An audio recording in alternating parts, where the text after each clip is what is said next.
ভোর রাত্রে যখন সাহরি খাইতে উঠবেন, সাহরি খাওয়ার পর ফজরের আজানের আগে আপনি 10 মিনিট 5 মিনিট একটু আল্লাহর কাছে ক্যাবলামুখী হয়ে হাত তুলে রুমের লাইটটা বন্ধ করে একটু আল্লাহর সাথে কথা বলবেন।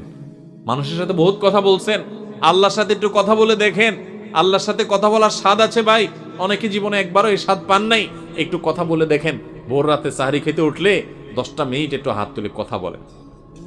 কিভাবে কথা বলবেন?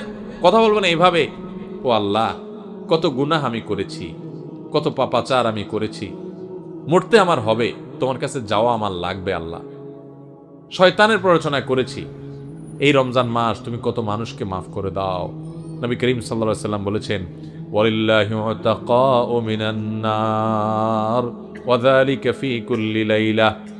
রমজানের প্রত্যেক রাতে আল্লাহ তাআলা অনেক মানুষকে সাধারণ ক্ষমা ঘোষণা করে দেন, যে যাও অমুক অমুক অমুক অমুক, যাও তোমাদেরকে মাফ করে দেওয়া হলো, জাহান্নাম থেকে মুক্ত ঘোষণা করে দেওয়া হলো। আল্লাহ কত মানুষকে আপনি সাধারণ ক্ষমা করে দিবেন। আল্লাহ আপনার সাধারণ ক্ষমা পাওয়ার জন্য কোনো যোগ্যতার দরকার হয় না, আপনি চাইলে যাকে তাকে মাফ করে দিতে পারেন। দুনিয়ার প্রেসিডেন্ট প্রধানমন্ত্রী চাইলে একটা দেশের যাকে তাকে যা খুশি তা দিয়ে দিতে পারে। তাদের যদি ক্ষমতা